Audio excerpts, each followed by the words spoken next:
Let's get into today's episode with Lauren Brooks and Robert Angus Williams of Lewis, Longman and Walker to discuss keeping deals alive when there are environmental concerns and how to navigate through the process with government agencies. We hope you enjoy.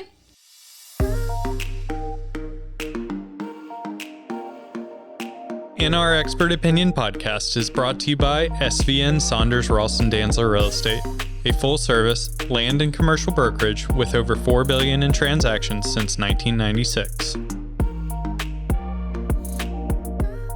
Welcome back to In Our Expert Opinion podcast. Maybe there's going to be some little wrinkles to iron out because we haven't recorded in a really long time. I feel like it was back in May. Months. Yeah, it's been a few months, so just try to get it right, Chad. That's all right. We're naturals. I know. Sometimes Eli's in here with me now, and it's not you, so glad to have you back. Anyways, welcome back, everybody. And I have a repeat guest. I'm so happy that you're here and that you decided to come back on. It makes me feel better about us that you would come back on, because sometimes I have people who are guests, and I think, that was not my best hour. No, I really enjoyed our last podcast. I enjoyed doing it, and I think it was the first time my mother ever really kind of had a glimpse of what I actually do. I love that. I've had another guest who said that his daughter never compliments him, but she listened to his podcast episode and she was like, "Yeah, you did okay." And he was like, "My whole life is made." And I was like, "Great job." Mom's mom, so she's always, but I knew she didn't know what I do in my day job, she had no idea, but she's like, "Oh, I'm really proud of you." Yeah. Liked it so much that you brought somebody with you. Well, that's right. Yes. That's exactly right. So we have Robert Angus Williams of Lewis, Longman, and not Ann Walker, but Lewis, Longman, Walker. Mm-hmm. Should there be an and in there? It is an and. Lewis, Longman, and Walker. Okay. We're fine. Okay, we're good. Pretty and then we have Lauren Brooks as well. Thank you for coming in. I'm so excited to have you on here. Yeah, thanks for having me. I'm excited. You guys are a very dynamic. Do you guys work on a lot of cases together? We Yes. do. Okay. Well, fortunately, no cases, but a lot of projects. Yeah. Yeah. Yeah. Trying to keep it out of the court Keeping it out of system. the litigation. Yeah. Absolutely. That's probably the best way to do it. Save your clients a lot of money that way. Here's hoping. Yeah. But it sounds like your clients could be, I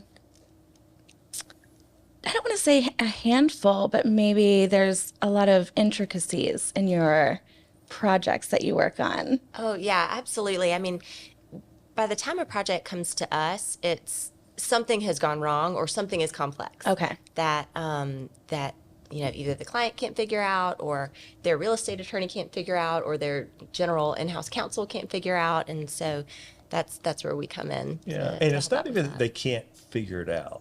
It's that there's not an easy answer. Right. It's not in their wheelhouse. It's just not what they do on a day-to-day basis. Yeah. That's a better way to say it. Actually, I'd like to point out a distinction between a real estate attorney and maybe an environmental.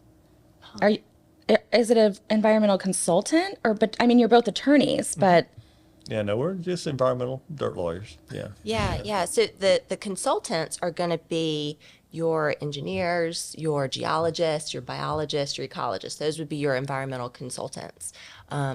We're environmental attorneys, so we've got that law degree and not a science degree like the consultants have. But yeah, it's a great question. So the difference between a real estate attorney and an environmental attorney is your environmental attorney is going to deal with your species, your endangered species, your listed species. They're going to deal with wetlands issues, contamination issues, things of that sort. Your real estate attorney is going to be, helping the agent negotiate the contracts, negotiate the terms. We might get involved, for example, in a sales contract to maybe add some environmental indemnification language, but that's it. So we have very separate and distinct roles. But Robert's got more insight on that probably. Yeah, no, but I think that's right. I mean, it's the deal is the deal. It's dollars and cents. What are we buying? What are we selling? Do you have title? That's. Are you going to buy what you think you're buying? is it clear title, are there liens and all that stuff, that business side of things. And that's not where we focus and deal with. We know enough that when something pops up, we're like, hey, you want to call your real estate attorney on that one, but we really do want to focus on what we do. And so we typically get involved when there's going to be a touch between that land or water and your government. Okay. Any kind. So, you get a bald eagle on your property. Well, there's state and federal government going to be involved in that. So that's where we kind of come in. Now, a lot of times our consultants that we work with are phenomenal. They're phenomenal. And we work with a lot. Passerella, which I know that Jonathan's been on the podcast. Great guy. We love him to death. Yeah. A lot of times they can get it worked out. They don't ever need to call us, which is good, which is fine. We've got plenty to do, so it's fine. But when it gets sticky, Yeah. That's where you guys step That's in. where we step in. Yeah. I feel like that is, it's funny because so many of my clients are always like, once the attorneys get involved, like the deal's over with. But it seems like you guys are there to make sure that maybe the deal can go through rather than, killing it. And rather than seeing, saying, no, you can't do this. Seems like you guys are kind of trying to find a solution so that the transaction can close. Oh, absolutely. Yeah, that's absolutely the goal. So we want to get, as we often say, our goals are the client's goals, or the client's goals are our goals. And so if their goal is buying this particular piece of property, or selling this particular piece of property, or developing this particular property for a specific use, we're going to get that done. Yeah, yeah. And obviously that's really important to all of our clients here at SVN, because that's what we do. We're trying to buy and sell land. It's not always easy though. And we have here at Saunders, we deal with, some of us deal with huge land transactions that are going to be developed. We live in Florida. That's just how it's going to be. But those aren't always easy because there are a lot of environmental concerns, I think, in Florida that I've even come across, in my own transactions. And we were talking earlier about a phase 1 or phase 2. And really it's like, when do people need to get involved with that, in a transaction? Sure. Yeah. So I'll start with that. You're always going to want a phase 1 when you have commercial property. So, in your residential properties, that's not really a common test that you're going to go to. But for your commercial properties, always. So what a phase 1 is, I'll tell you what it is, and then I'll tell you why it matters. So a phase 1 is an assessment that's conducted by an environmental professional. So that's going to be, your geologist, your engineer, and they're going to do initially a desktop review of the current and the historical uses of the property. They're going to go into government databases and look at the regulatory documents that are linked to that property to see how it was used, see if there are any hazardous substances that were used or spilled or transported on that property. They're going to go out and do a site assessment and sort of kick the dirt around and really see, is the soil stained in certain areas? Are there any drums that are located on the property? Any sort of anything that might be notable? And they're going to condense all of those observations and all of those findings into a written report, and that's your phase 1. And the phase 1 environmental site assessment has to be conducted in accordance with federal regulations. Okay. And in order to provide liability protection. Okay. And so if you want to get that due diligence, that all appropriate inquiries, liability protection, it needs to be conducted in accordance with those regulations.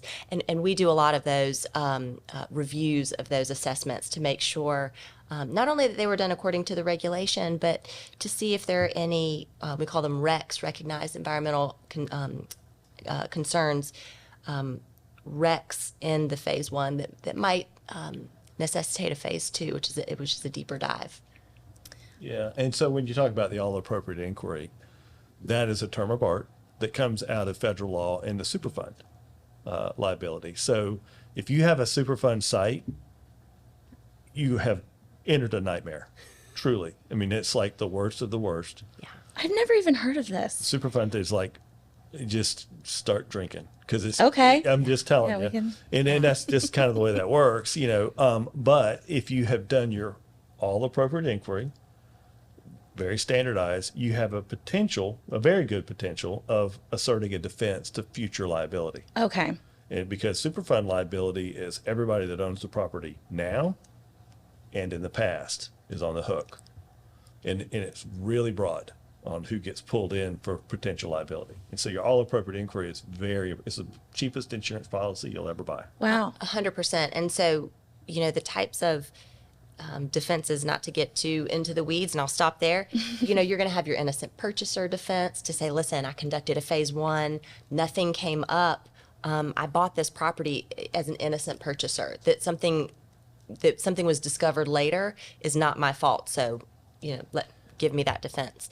You're going to have a contiguous property owner defense to say the property was clean when I bought it, and their ooze, their contamination came onto my property. So I didn't do that. I'm not responsible. You're going to have your bona fide purchaser defense to say I knew that there was contamination on this property when I bought it, but I didn't contribute to it. So give me an easier time. Okay. On the cleanup responsibility. Yeah. That's very interesting. I've never heard of any of that. So good to know. I mean, I'm glad I haven't from the That's right. sounds of it. That's right. I would like to not be involved in anything like that because I don't think that would be worth anybody's time. Okay, so then a phase two. So after you go through the phase one and you kind of get this report back, then if there's something that stands out in that phase one, maybe there's a drum on there or there's, I don't know. And I think a good example that's easy to understand, in my mind anyway, I'm a pretty simple man to begin with, but you have an orange grove and you've got a mixing shed, right, where you mix all your chemicals to spray on your crop. Is there soil standing around there? Okay. Okay. That's probably going to pop up as a recognized environmental concern or condition, right? And so it gives you two things. One, something's there because I see the soil staining, and it not crazy that it's there because that's where you've been mixing all this stuff. But it also gives you the second piece that helps with the phase two, the real part of the other purpose of phase one, realistic purpose, is what are we going to test for? So you know what's basically should have been sprayed historically on an operation like this. So we're going to test for that because you could test for everything. Oh, yeah, absolutely. And so it helps you sort of define the scope of a phase two. And the phase two is when you put together, or your environmental consultants put together a sampling plan. Okay. And so you might want to sample, if it's an orange grove, you might want to sample for arsenic. You may want to sample for any number of chemicals that might have been used to treat that orange grove when it was in production, if it's not in production anymore. And so, and you know, depending on what the results come back, that can be sort of a cyclical process in terms of testing, going back, testing some more. So, you know, once you get into a phase two, if nothing pops up, then you're fine. Yeah. If something comes up through those testing protocols, then maybe there's retesting, and maybe you move a little further into remediation of some kind. And Okay. remediation is just a fancy word for cleanup. Yeah. Yeah. And cleanup does not necessarily mean that you're actually cleaning the soil. It may mean you don't touch it, you leave it there. Yeah. Let it do its thing over a couple hundred Just years. let it, Yeah. exactly. Let it attenuate. So Yeah. Yeah, and so in both in soil and groundwater are concerns and those kinds of things. But what you don't want to do is we have folks, they'll say, we want to test for everything. We're like, yeah, you don't want to test for everything because that's extremely expensive. I would think so. We can. Well, Yeah. we can get somebody to go take soil samples and we can test for everything. Yeah. oh, the labs would love that. Yeah. Yeah. But if you don't think you have nuclear waste on your site, why are you testing for that? Right.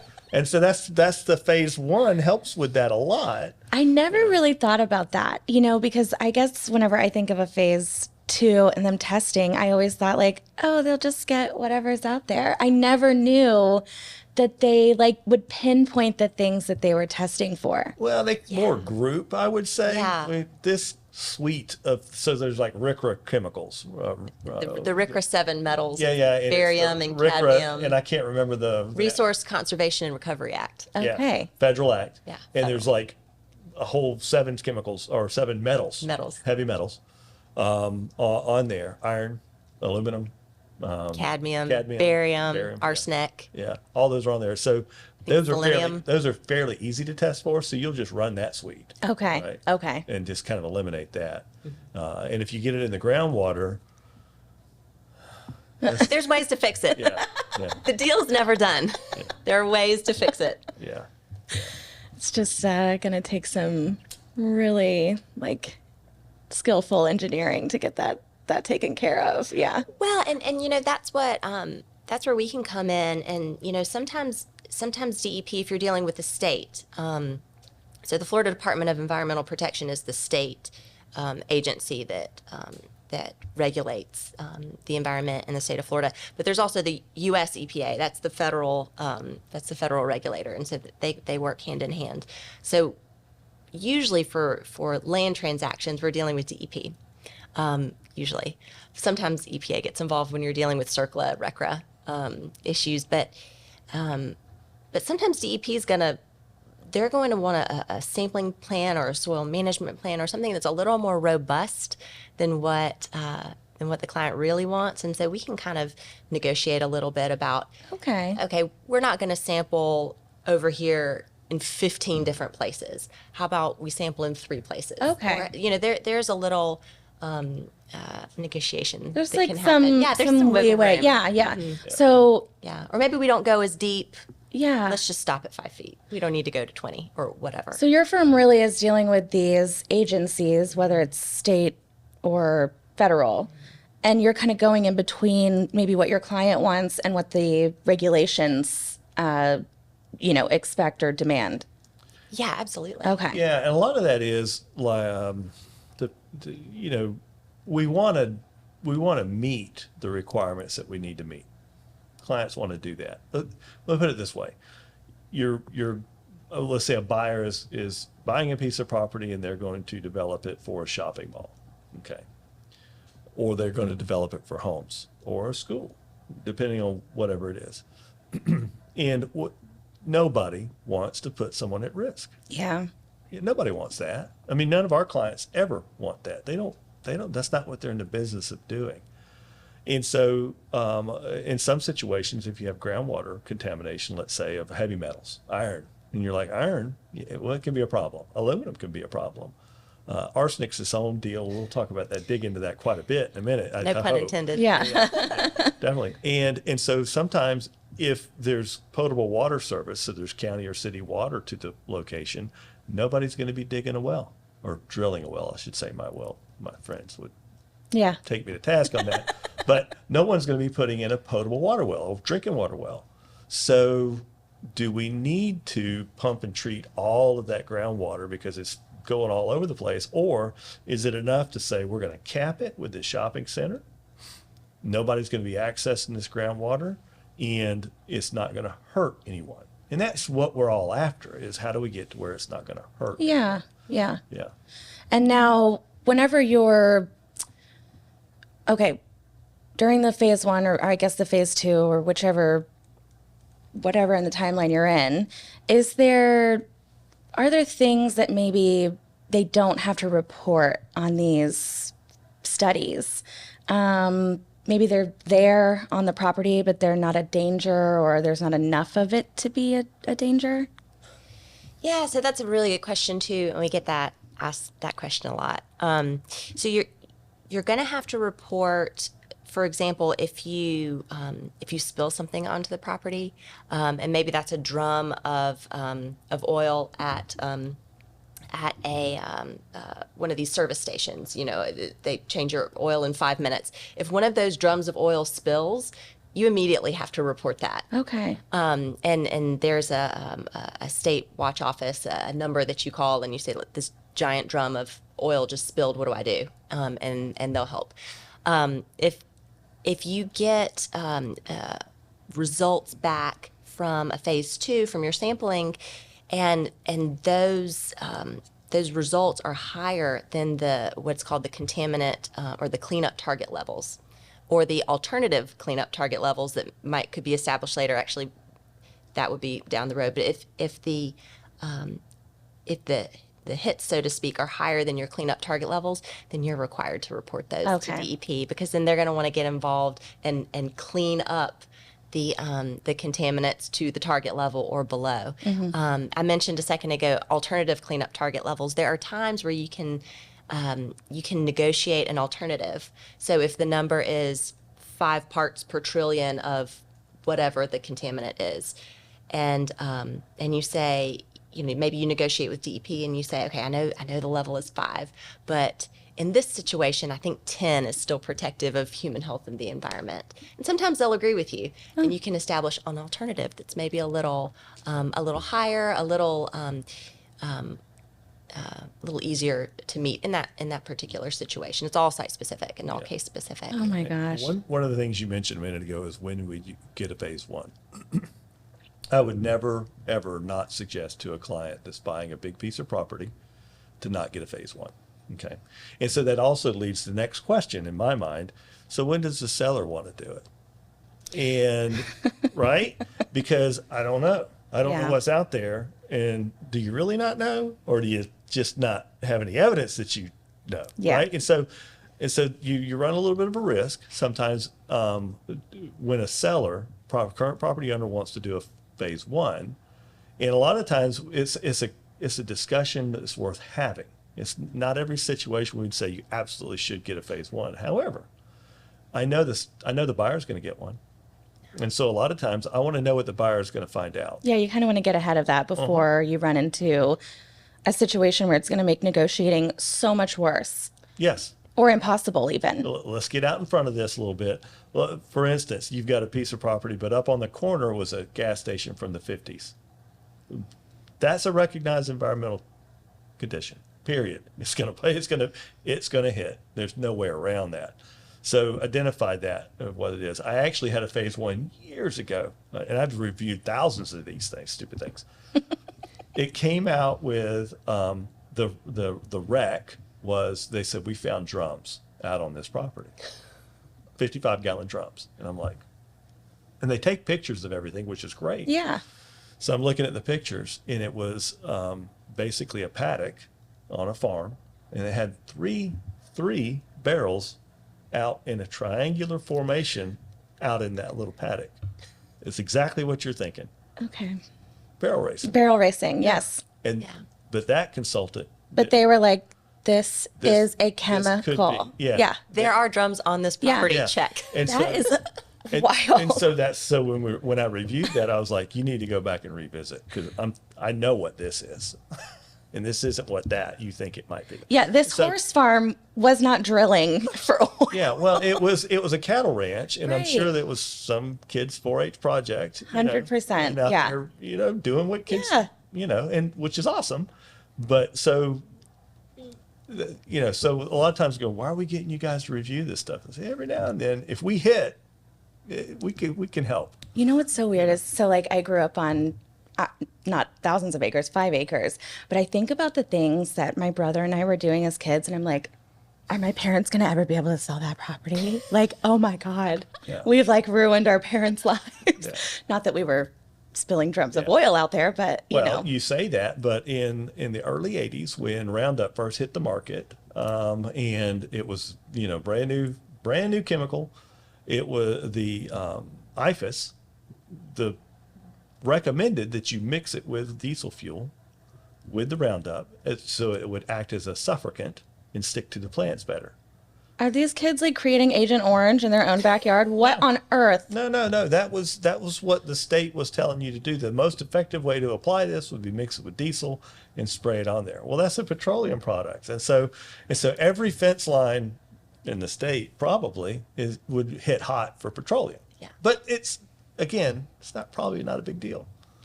Yeah, it's Maybe probably not so much. I mean, there's There's a term called de minimis, and it's a Latin term, and that just means that it's not really enough to matter. And so a lot of those situations, if you're, if your dad, for example, Was using changed the diesel? oil in his car and then just dumped it in the backyard, Yes. Poured it over the fence or post. poured it Yes, over the fence yes. post, or took that old bottle of Roundup and just chucked it out. Yes.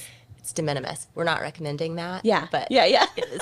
But it's not also. It's also not necessarily goes right into crisis mode. Right. So yeah. I mean, yeah. Every single situation is different. Every single situation has its own crazy set of parameters, and so what we really try to do is work with the consultants and figure out what's the navigable path to get where we want to go. Yeah, absolutely. I mean, I just think that there's so many things that could come up. And what's funny, though, is when you said IFAS was recommending that that's how people apply Roundup, obviously they would not be doing that today. No, they haven't. So I feel like these rules and regulations change.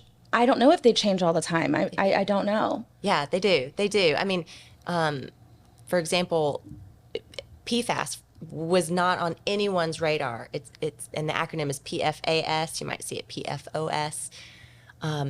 Was not on anyone's radar 5 years ago, 10 years ago, and now it's all you read in the newspaper. If you have a section on. You're gonna have to tell me what that is because I can never. I looked up It the word. is- I can't pronounce it. I can't either. It's perfluorooctanoic I believe you. acid. That sounds right. Something similar to that, but there's 3,000 plus different variations of it. So Yes. they're fluorinated chemicals, Got it. per and polyfluorinated chemicals. Okay. That's a lot easier to say, but they that wasn't on anybody's radar a couple of years ago, and now it is, and now it's just this year has started to become regulated by the federal government. And so, you talk about changing regulations. EPA has been on a tear to regulate these chemicals, and it's in your nonstick pans. That's what I was reading. Yeah, it's in your it's in the 3M Scotch Guard that you spray on your boots to waterproof them. It's on stain-resistant carpets. It's everywhere. Yeah, I read that it was in like fire foam. Firefighting foam. Yes. Yeah, it's on food wrappers, like your cheeseburger wrapper. The reason the cheese doesn't Lord. stick is because it's Yeah. Oh, Lord. PFAS. Yeah, but the fire retardant thing, the state fire school, they've been spraying that stuff out there for practice for years and years and years. Oh, yeah. And Drenching themselves in it and yeah, so I mean, everything. so yeah. It's, I had we had like a family cookout. Anyways, this oil or vinegar gets spilled into a electrical outlet on the ground. This fire comes up. My brother comes in with a fire extinguisher from God knows what year. And I think about it often. Sometimes I'll wake up at like 3 a.m. and I'm like, I wonder what that did to every one of us in that room. Anyways, but Nothing. yeah. You're fine. You're fine. But like the pots and pans thing, I'm like looking for new pots and pans Yeah. 6 months ago. And I'm reading, of course, I have everything I could ever need to look up right here. Freaks me out. Because there's so many things and it's like, oh, this is BPA free. Oh, this is, you shouldn't use nonstick. You shouldn't use this. And I feel like I had a $20 set in college. I don't know what was in that. I know I cooked on it all the time. But it's just so crazy to me that these things I feel like they randomly come up. It's ever changing and circling or connecting PFAS back to a phase one. The consultants are starting to test for that if their client is asking for it. So, Okay. but there might not be a reason to, right? I mean, it's pretty ubiquitous. Yeah. So if you test for it, that's one of the reasons we were saying, there's no way you're going to want to test for everything. For PFAS, it's probably always going to be there. Okay. But unless But that wasn't something that you were seeing 6-7 years ago? there wasn't a test for it. Okay. I mean, we have newly developed Okay. tests that can pick it up now. But, unless you have a facility, for a manufacturing facility, for example, where there might have been some PFAS used in the production of some items, whether it's carpet or whatever it is, that's not really something that you should really ask to. I wouldn't think know. to test for. Yeah. Right.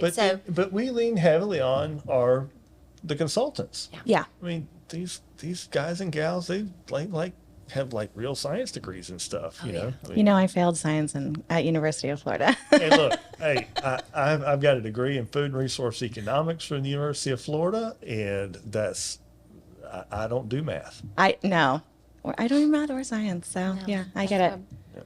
We rely on our consultants to Yeah, do it for us. Well, that's right, because they actually know. They know why they know why we should care, and they can explain that to us. And where we step in is helping translate that and getting the regulators Yes. to find that good middle ground. And I will tell you, we have a great relationship with our local, state, and federal government of what we do, because we're all about trying to get people protected, but making it right and doing the right thing. And, I love working with those guys. And we were on a call last week where we're asking to do some things that they maybe not have ever done before, really. And we're getting them to do it because it's the right way to do it. Not because we came up with it, not because Yeah. we like that. It's We try to see workable. it. We try to see it a lot differently. Yeah. And go, how do we get there? I know this is the path everybody's taken, but it's just to work for us for a couple of reasons. How about this path? And if we can get them there and still get to where you want to go, we're very happy about that. And sometimes it saves money, and sometimes it's just a lot better. Yeah. Yeah, sometimes it's better in the long run for, if it's for whatever it is, whether it's going to be a housing development or, mixed use, whatever it is. Sometimes it's more helpful in the long run just to spend the time to get the transaction right on the beginning. Oh, at the front end. 100%. I was reading about brownfields. Yes. Oh, yeah. I think that maybe comes into play because maybe they didn't do it right up front. So can you explain what that is? Because I didn't know about it until I read about it. So if you could just maybe topically go over what it Yeah, is. absolutely. That's a good question. So, brownfields it's a term of art, but it's also a federal and a state program. So a brownfield is usually a formerly industrial or a commercial site that either has contamination or the perception of contamination. So it doesn't always need to be, Like confirmed. dirty dirt. Okay. Yeah, exactly. And so it's an area. So you might think of it as blight in a particular area. So, maybe it's an old factory that's just abandoned and nobody wants to buy the property around it. And maybe the neighborhood adjacent to it is sort of floundering because they're suffering from this sort of perceived contamination at the site. And so what you do with that, the property owners can sell it. Or what they can do is, or sometimes a buyer will come in and they'll get it designated as a brownfield. And what that does is it opens up a lot of federal funding to assist with your phase ones, your phase twos. There are grants for remediating the Because all of property. that stuff is, It can be expensive. Yeah, absolutely. And so if you can get your property designated as a brownfield, then you end up working with the government to rehabilitate this property. And the values of that property and the surrounding properties just skyrocket. And so in Tallahassee, where my office is, we have several areas, whole areas that are designated as brownfields, and they're just a magnet for development. So it's once you start it, then it's just, the ball that continues to roll. And now all the cool, pizzerias, and bars, and breweries, now they're all in this particular area because it started with somebody who sort of had this outside vision of, okay, I'm going to take the chance. I'm going to, sort of take a longer path, work with the local government, and start to redevelop this blighted area. And as I said, it's a perception of contamination. So it doesn't necessarily mean that you've got soil contamination or a groundwater plume. It's just nobody wants that property for whatever reason. Yeah, we're working on it. Actually, Lauren's getting it closed and wrapped up. We represent the property owner who wants to sell and marketing the property. And lo and behold, find out that that a former owner had done some remediation for asbestos and saved themselves a lot of money because they just put the asbestos on that property and not in a landfill appropriately. Now they're paying the price in other ways, but our property owner has this property. Well, it also hit for the Ricker metals, heavy metals, aluminum and iron, actually, specifically. And we have been banging our head against the wall, getting this thing closed because it's groundwater and so there's still some leaching of those metals, but we're getting to we have an alternative cleanup standard in that one as well that the state agreed to because no one will poke a hole to have a drinking water well anymore. And it's going to be a commercial development. And so it'll be stable and done and over. And that was the way we worked with the seller to get that to be completely marketable. Because if they sold it with that outstanding, the value is way low. Right. Yeah. Now, it's been maddening because we went along and we had one hit, skyrocket. And so we had to actually go out and say, well, what if we put a well over here to test over there to show that it wasn't coming from there? Because we figured it wasn't, right? Okay. The consultants kind of had a good idea. And and DEP worked with us to figure out that. And so everybody's now comfortable. All said and done, DEP can sign off on this. They'll be able to go build on it, and nobody is going to wake up in the middle of the night going, I wonder if anybody's died. We want to avoid that. Yeah. Yeah, those aren't the thoughts you want to have in the middle of the night. Try to avoid that. One of the things that Robert term that he just used was the term closure and close, and I might have used it earlier. That when we say that term in our capacity, we're not talking about the deal closing. Right. We're talking about That issue. The outstanding environmental issue has closed. It's an official DEP it's a site closure, and you get an order. So we use closed in a different way than our real estate friends use it. But when you get DEP, the order for closing a site from DEP, you're done. You can move forward and And they're not coming after you anymore. It's all done. Yeah. So is that like a protection even from the future? So they can't come back and say, well, actually, we change our minds, or actually this rule or regulation has changed. It's just like that is the end of the road there. No. There's a couple of reopeners. Yeah, you're talking to lawyers. Yeah. You're a lawyer. There's a couple of reopeners. One, fraud. If you lie to them, they're going to reopen. Yeah. Figure that out. Yeah. Or something new pops up that nobody thought of. Okay. That can help. But you already have that. Yeah. And that's the couple there. That's pretty much But not it. a whole lot more. Yeah. So it's pretty good. Yeah. It has to be a pretty extreme situation to use a reopener. Okay. Is what we call it. But one of the things that I meant to mention about brownfields is if a client ends up using brownfields funds and redeveloping a site, they get one of the incentives is a voluntary cleanup tax credit. And corporate clients and developers love it because you can sell them or you can use them against the Florida corporate tax. Oh. And you can also sell them. Oh. And so it can be very lucrative. Yeah, I don't know anything. I know there is such a thing. I don't know anything about the transactional stuff. I don't know how any of that stuff works. I just know it's something out there that is a good thing. Yeah, and the Florida legislature loves it, and they keep funding it higher and higher. And so that's a big incentive for going through the brownfields process. So think on terms of brownfields. The easiest one in my mind to think of anyway is a junkyard. Yeah. They're not called that anymore, but you've got old wrecked cars everywhere. I promise you that's going to pop hot for something. Yeah. Right? Yeah. Even if it doesn't, it feels dirty, right? Yeah. So that's the perception. Yeah. Even just the perception.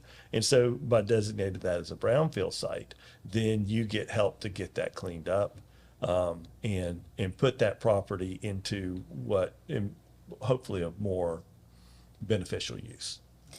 I don't know that this was a brownfield, but we have a new park here in Lakeland called Bonnet Springs Park. Yes, it was. It was. I think it was perceived to be not great. No, it wasn't great. It was a super fun site. Yeah. Oh, was it? I think it was. If it wasn't, it probably should. They probably. Yeah. Because it was the railroad flip side. I mean, I grew Oh up yeah, here, I'm sure it was super fun. When they give the presentations, on it, how they found the property and how they kind of put it all together and the cleanup for it. It was like gross, man. I don't, but now I go out there, it's like beautiful. It's like lush, green. There's trails everywhere. The water's clear. Yeah. That's a good use for something like that. And so there's a certain amount of fill that was clean fill that was placed on top. That's the cap. Yeah. Okay. There's no potable water wells down. Now I haven't been, it's been a little while. I was out there for the Lay of the Land conference actually, but I'd be willing to bet there's still some old monitoring wells out there. Yeah. There's something out there. Yeah. Well, they're monitoring wells, very likely, could be if there's ongoing monitoring. But that's a very good example of an old railroad switch yard because it was massive. Yeah. railroad Yeah. yard. And very good example of taking that wasn't used anymore because it was maintenance of locomotives and all kinds of stuff. So you had all kinds of oil and all kinds of stuff out there, of being able to turn that over into something that's now a gorgeous park and a true benefit to the community. Truly. Our president, Tyler Davis, and I took a tour before it was completed. And I mean, it was like in the very beginning stages. We did we were in like a buggy tour. Yeah. I was like getting bit by I was like, I will never come out here. And now I'm like, can't wait to go. Like, I love it. It's so beautiful. I go with my friend to walk her dog there. But very interesting. Yeah. I didn't really, that just clicked in my mind. That's how that works. Yeah. Yeah. So don't shy away from those pieces of property, even if they are just visually ugly, if they have a really bad perception in the community. There's don't shy hope. away from those. Yeah, there's hope. Yeah. And federal funding, lots of federal funding, because it's a huge initiative. It's a huge undertaking. And it's fortunately for those particular types of projects, sort of regardless of whatever administration is in power, they're always popular. And Yeah. so there's always going to be funding. Well, programs. yeah. I mean, what would you rather have? Would you rather have a derelict piece of property that serves no benefit at all except for the homeless that are living there? Right? I mean, I'm calling a spade on. That's what was going on there. That, or do you want to have a park? Right. Or do you want to have an ongoing business that's Right. back on the tax rolls? Or do you want to have a school? Or, so like the Tampa Airport, International Airport's another, I think, a good example. And I don't know if it was a brownfield site, or not, but it's the same concept. At the edge of town was always the dump in the 30s and 40s and 50s. And so where that whole right across the street from International Mall and all of that in there, that whole line, that was all a landfill. Not Okay. necessarily permitted landfill, but they went in, they cleaned that up, they put a cap on the top of it, they made sure that there weren't going to be any and they turned that over into a useful piece of property rather than Just having it there looking horrific. Yeah. non-useful. Yeah. It was non-useful. You weren't doing, nothing was going on. So, Right. so it's actually moving forward to like, let's make this something that's useful. I wanted to circle back on one thing, and that was arsenic. Oh yeah, we need to do that. So I haven't run into, an arsenic problem on any of my transactions, but I know that it is an issue. So can you tell us a little bit about that? Linda, no cattle fats on your properties that you sell? No, cattle not that I can think of. Yeah. There's a whole DEP website dedicated to cattle dip fats. Right. I never even knew. We had somebody in here on the podcast that was talking about that. I'm like, what are you talking about? And they're like, yeah, we dip these, we used to dip these cows. And I was just like, what are you talking about? They swam them through. Right. Yeah. I looked up videos. I was like, this is horrific. But I mean, they did what they had to do. It worked. Yeah. Yeah. Yeah. It was successful. Yeah. So arsenic is a naturally occurring metal. It can be naturally occurring in the soil. It's prolific throughout Florida. It can also come from different manufacturing processes and different chemicals that you apply to the land. But in Florida, we have there are certain areas that have pretty high natural arsenic, and so when you're conducting your phases, whether it's usually a phase 2, you might hit hot for arsenic. It doesn't necessarily mean that that there was some hazardous spill on your property or that chemicals were applied off label or not according to the label. It just means that in that region, well, it could mean a lot of different things, but sometimes it It just means that in that region, arsenic is high, Okay. naturally, and so you just work with DEP to figure out how to sort of handle those properties, or handle those soils through a soil management plan. But yeah, in other states, I think Georgia's one of them, where they have set up regional arsenic targets, where the cleanup target level is different Yeah. across, depending on where you are in the state of Georgia. We don't have those in Florida, but I think it would be a good idea. So, if you've got a property in South Florida in an area where there's a lot of naturally high background arsenic, they don't suffer from a cleanup target level that is maybe more achievable, Okay. in a different part of the state where there's not so much Okay. background arsenic. So, Yeah, That makes sense. Yeah, this was several years ago. We actually was very fortunate enough to represent the Farm Bureau down in Dade County. And as part of looking at these different things that we were dealing with down there, the southern half of Dade County is all above the target cleanup level for the state in arsenic. Not some, not most. All of it. And so we actually had some scientists from the University of Florida. They went to the middle of the Everglades where it had never, ever been developed, and it tested hot for arsenic. So it's a naturally occurring. And so what you wind up with, let's say you get a hit for arsenic that's high. The question then becomes, should we or should we not, do this little science project to show that it's background level, naturally occurring? And so it's a you don't automatically do it, but I'm sure should Yeah. go through the process of whether you should. But if you do that and can show DEP, and they're not terrible about it because it's not infrequently that it is a background, you get an alternative cleanup level that's just easier to deal with, and sometimes you take your land plan, let's say it's going to be a development, and it's hot over here for arsenic and not so much over here. Well, guess what? That's where we're going to put our clubhouse. That's what we're going to put our parking lots. And that's what we're going to put here to keep people from playing around digging in it. Yeah. And as long as you're not playing around digging in it, it's not going to hurt them. Yeah. It's one of those things that it's not like a boogeyman that's going to jump out and get you. yeah. So again, there are ways to deal with it. Those Yeah. types of, just because you have arsenic on your site doesn't mean that the property is worth less. It doesn't mean the deal can't close. It doesn't mean you can't, go forward with your development, whatever it may be. It just means you have to deal with it. Yeah, it's good to hear those reassurances because, as soon as you hear some of these words, arsenic or, I don't know, whatever it is, Yeah. immediately, like, I know as a agent, broker, your heart kind of like stops and you're like, this is it. Like, this deal's not going to close. There's so much on the line here. I know as like a buyer, that would freak a buyer out, maybe not the seller, or it could, it's just these words that come up. You hear so many terrible things about arsenic, or, you watch Dateline and somebody has arsenic poisoning and you're like, oh my God. Yeah. So it's just scary stuff, but it's good to know that like, it's going to be okay. Yeah. Well, and so like golf courses, Yeah. all high in arsenic. Okay. Because they're keeping And the those herbicides, greens. Yeah, and the herbicides. pesticides. Right. Because of the way they maintain them. I mean, how do we kill bugs? We put a little arsenic on them and kills them. I'm going to be honest with you. I hate bugs. So I'm okay with it. Yeah. It's a known thing. Okay. Right. In the environmental community, it's very well known and it's pretty well understood. So that's very helpful. Yeah. From that aspect. Yeah. Yeah, it is helpful to know that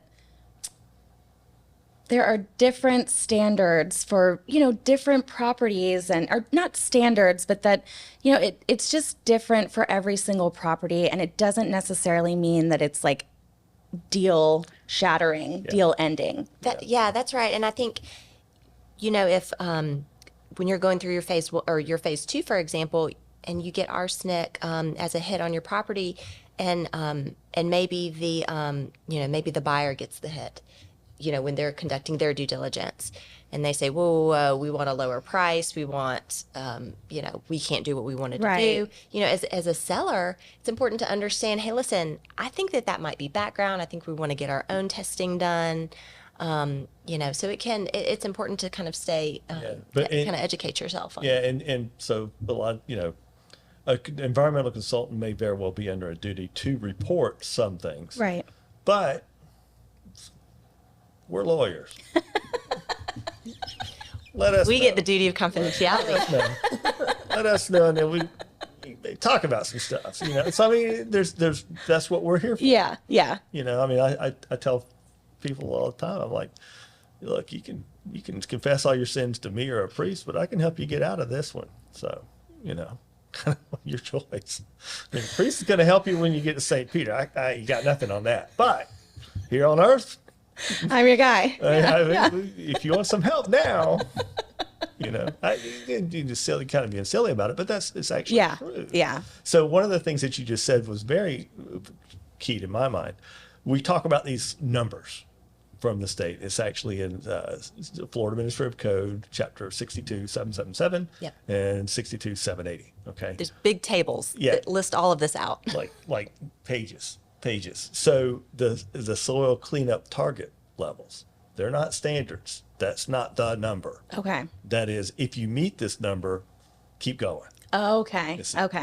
If you don't, kind of like Monopoly, do not pass go, do not collect $200. if you don't meet this number, we got to talk. Okay. It doesn't mean you're dead in the water. Okay. It doesn't mean you're necessarily dead in the water. And so it's important, I think, to understand the application of those. What those actually mean. Yeah. And that's not something I could ever understand. So we'll just leave it to the professionals, Yeah. Well, thank God for you guys. Well, we're bumbling through like everybody. A little bit better maybe though, because my favorite thing to do in any type of transaction, I'm like, oh, you should talk to your attorney about that. I can't help you. Yeah. Well, you come up with a lien or something, don't call me. You don't know, not us. Call me, and I'm going to refer you to somebody That's right. that can help you. That's right. You're right. going to be that problem over there, not over here. Yeah. Yeah. Well, thank you guys so much for coming on. Lauren, thanks for, first time coming on. Robert, thanks for coming back. Yeah. We appreciate it. Yeah. And you said you're in Tallahassee? I'm in the Tallahassee office. Yes. It's a long drive, right? Yeah. How long was it? I think it's about 4.5, Yeah. maybe 5 on a bad day. Yeah, it's a long drive. But it's a pleasure. Yeah. Thanks for having me. Thank you very much for coming in. No questions from you today? No, I feel bad for the people that are going to have to follow us up. I felt like this was a great interview and podcast, and know. with the new format with having other people host. I know, but you know what? bringing The other guest experts makes all the difference. Like, I've had guests where I'm like, okay, I have no idea what to talk to them about. The last one that what I did is it basically we went from environmental law 101. I mean, literally. Yeah. Here's what a wetland is. Yeah, right. I mean, it is fun. It was so much fun, but this was very much more focused on these because Yeah. This is But advanced. Lauren does this stuff. I mean, so I do, but Lauren really does. You're in the weeds. Yeah, I'm the dirty dirt Yeah. attorney. You're That's you're what in- we call it, dirty dirt. Yeah. I applaud you. I don't think I have the focus in order to do that. So I'm glad that there are people like you out there that we can refer to. So, but anyways, guys, thank you so much for being here. This was an awesome episode. You guys are Thank you. very wise, a lot of knowledge. Thanks for having us. Yeah, thank you. And I guess, Chad, I think that's it for us. That's it for us. Till the next time. I think we get a pretty good break again. Yeah. Yeah, another big break, and we'll be back after a couple other hosts. I know. Bring in some other experts. I know. Looking forward to it. Yeah. All right. Well, thanks, everybody. Hope you enjoyed it.